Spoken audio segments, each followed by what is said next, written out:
human factor is the common denominator of every runway incursion, the end of quote. Page 2, Runway Safety Blueprint, FAA. There are two keywords over here.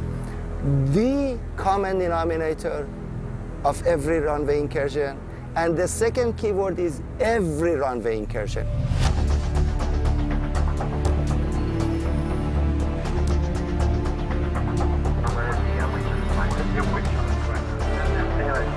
Air traffic controllers are responsible for 64 million domestic tower operations annually.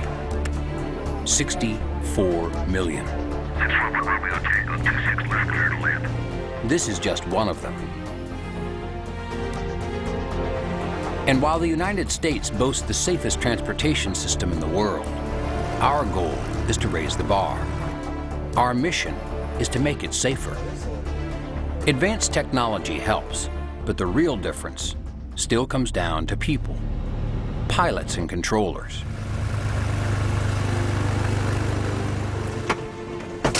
So in a world of increased traffic and rapidly advancing technology, what can pilots and controllers do to work more closely, communicate more efficiently, and make the system safer? Whether you ask the top veteran controllers or the most experienced pilots, the answer is always the same: education. From studying flight safety publications and websites to signing up for classroom instruction to learn new procedures and technology, continuing education is the ultimate key to safety. Today, by special invitation from the FAA, we're going to experience a behind-the-scenes look at air traffic control. Explore how pilots and controllers can work together more efficiently and effectively, and examine real-world consequences when breakdowns in communication and lapses in situational awareness occur.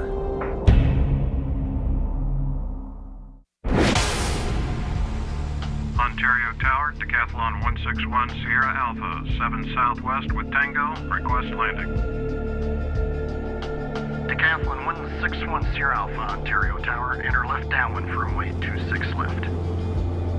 For pilots, the tower is an icon, Decathlon 161 Sierra the most Alpha, visible left symbol of downwind air traffic 26 control. For controllers, this is the focal point of local airspace, where the highest concentration of aircraft must be monitored and managed around the clock.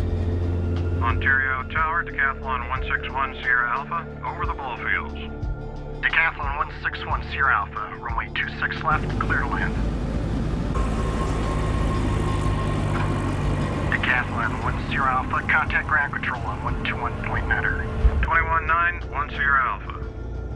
Ontario ground, Decathlon 1 Sierra Alpha at Romeo, request taxi to the GA ramp.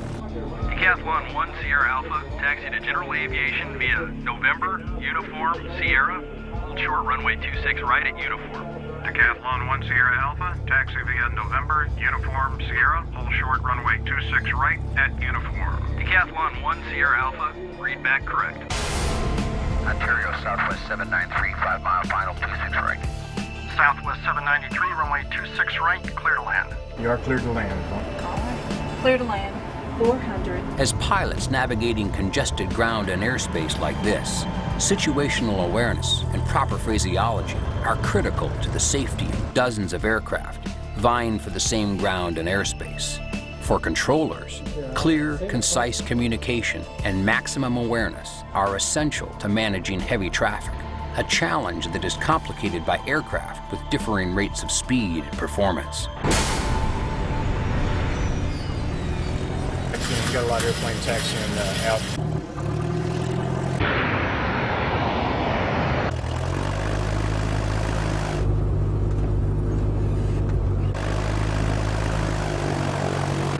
Okay, Beverly, he isn't stopping.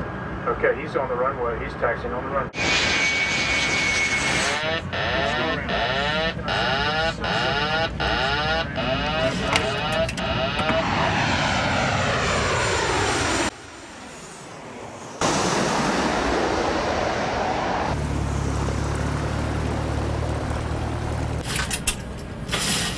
Whoa. The most critical times of flight are takeoff and landing. When things happen en route, they're not as critical. So when they're most critical is time compressed areas which are right on any vertical phase of flight. Okay, guys, I'm going to freeze you. That was well done. How was that scenario? What are you using such a little airplane for on the runway? Huh? Well, I could have used a larger one, but I figured you probably could see it a lot better.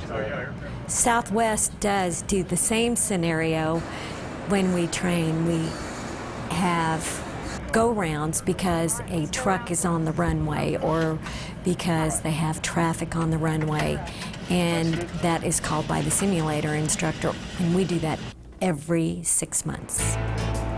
Every pilot does that. Every 6 months.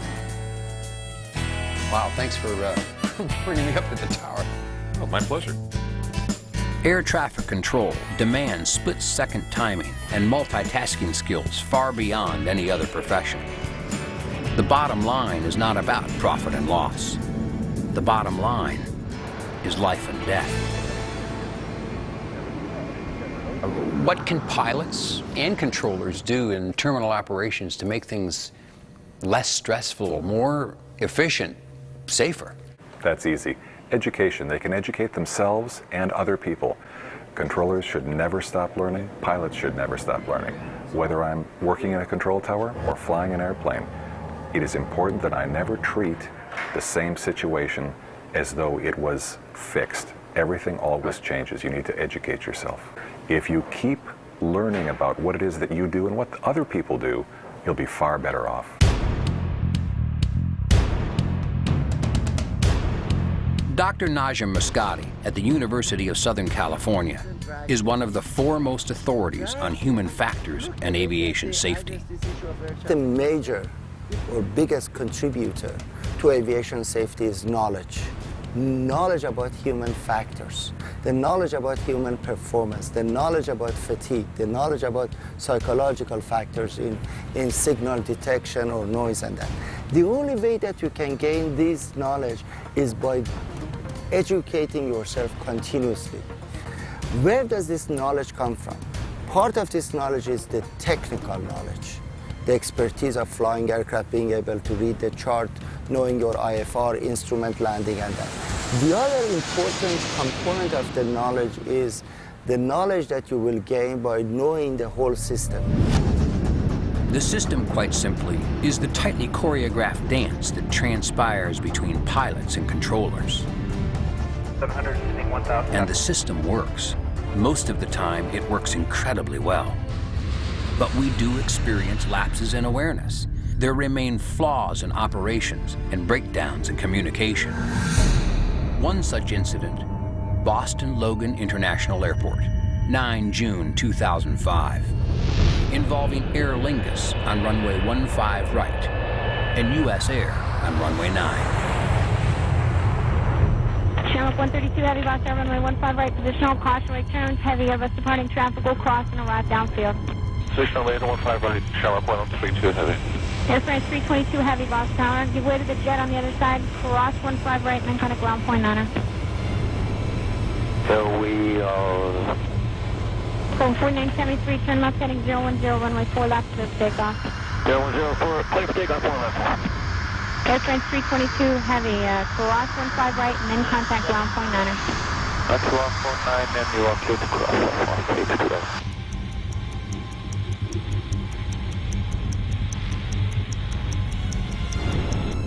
USA 1170, runway 9er, position at home. No, USA 1170. Delta 1929, hard right turn via 22 left, immediate right on Papa. Hard right turn, 22 left, right turn, Papa, Delta 1929. Yeah, American 1752, the ILS 4 left. 1752, Boston Tower, 4 right, clear to land, caution, right turn runs arriving DC-10 heavy, wind 080 at 4. Clear to land, right, 1752. Delta 1929, on Papa, hold short of Echo, you can shut down there. Hold short of Echo, we can shut down, Delta 1929, Delta 1929, my coordinator indicates that there may, and I emphasize may, because I've been yelled at many times today, be a release for LaGuardia. I don't want to get your hopes up, but just stay with me and we'll see what's going on.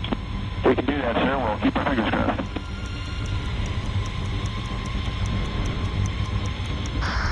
Observe release 15 right, Shamrock heavy. Just to let you know, Shamrock 132 Heavy, I've got one crossing and I have one arrival to the crossing runway. It will be American 757. You'll see him shortly. Be ready. Alrighty, Shamrock 132 Heavy. Shamrock 132 Heavy, start bringing the power up traffic. Actually, it's only on 3 mile final for the crossing runway, wind 080 at 4. Runway 15 right, clear for takeoff. Takeoff, 132 Heavy. US 1170, runway 9er, clear for takeoff. Traffic 2 out for the crossing. Clear for takeoff, US 1170, rolling. American 1497, Boston Tower, runway 9er, position at home. No, American 1497. American 1752, turn left at Romeo, hold short of 4 left. Dr. Romeo, hold short of 4 left, American 1752.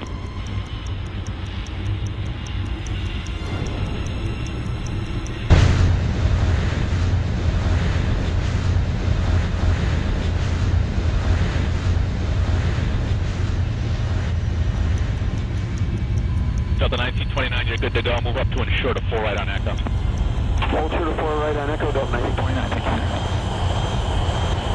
American 1497, 9er, position at home. No, American 1497. American 1752, monitor 128.8, short of 4 left. American 1752, switching. Whoa, whoa.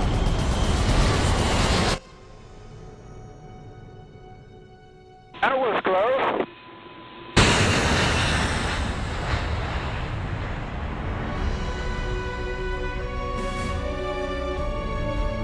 In this type of runway incursion, we are talking about 3 casts of characters: air traffic controller, aircraft A, aircraft B. Very simple. When you look at these 3 casts of characters that they come to play on runway, it's really like a ballet, it's like a choreography. These guys, they need to communicate with each other, they need to be able to understand each other, use their equipment, and be able to run the aircraft safely or take off safely. What is the common denominator over there? Cast of character A, B, and C. The common denominator is the human element or organizational factors. Human factors is an important piece of aviation safety because the human is a factor in a complex system of other humans, computers, and so each one contributes to the situation. We're still humans driving machines, so as long as humans are driving the machines, we have to think about the human side of it. It's a high consequence environment. There's a lot of duty of care issues. You have to be on top of your game all the time. There is a problem of exhaustion, there is a problem of fatigue. Human factors can range from poor nutrition, task saturation, fatigue, to dehydration and exhaustion. The list goes on. However, there's one human factor that appears over and over: complacency. So in your 24 years as a controller, what's the most challenging air traffic you've had to deal with? To tell you about that, I've got to tell you that there are 4 parts to the way traffic works. One would be very easy. There would be no or one airplane. It's very difficult to have something go wrong if there's only one airplane. That's one. The next one would be where it's very busy. If it's busy but still within your capabilities, it becomes a thing of beauty. The airplanes are moving around, the words are coming out correctly, everything is good. You're stressed but not overstressed. Right. The next would be when they add a few more things, a few more tasks for the controller to do. When it's very busy. At that point, you run the risk of making an error, of forgetting to do something. But the real scary scenario is where it's just a little bit busy. You just have a few airplanes and you think you know what's going on. So you relax. That complacency is what'll kill you. Chicago O'Hare International Airport, 23 July 2006. The following operational error is a runway incursion involving Giant 6972, cleared to land on 14 right, and United 1015, cleared for takeoff on 27 left, intersecting runways. Hello, Tower, Giant 6972 Heavy, mind DME, let's 14 right. Giant 6972 Heavy Air Tower, runway 14 right, clear to land, 1608, traffic will depart ahead of your arrival. Clear to land, runway 14 right, Giant 6972. United 647, turn left, contact ground point 9er. Point 9, United 647, United 938 Heavy, runway 14 right, clear for takeoff, turn left heading 040. Clear for takeoff, 14 right, left turn 040, United 938 Heavy.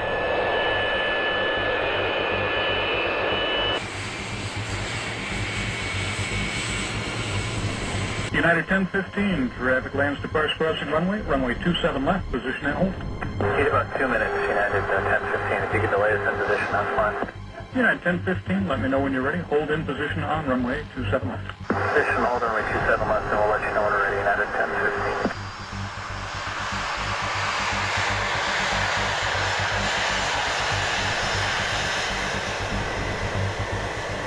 It can be very easy to become distracted and lose track of time when you're on a runway and not ready to go. But not everything is sitting still. Giant 6972 has been covering about 3 miles a minute on approach. The controller is facing a myriad of distractions. And United 1015 is exposed on an active runway while focused inward on final preparations for takeoff. United 1015, we're ready on 27 left. United 1015, thank you. Fly runway heading, runway 27 left, clear for takeoff, wind 150 at 7. Runway heading clear for takeoff, and left, United 1015.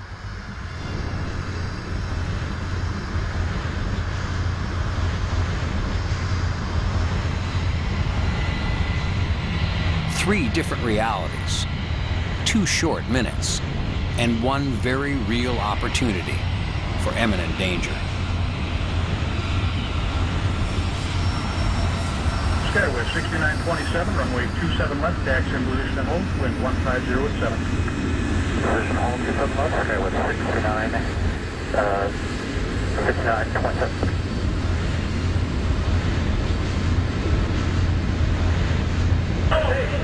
Stop. Don't worry, we got him.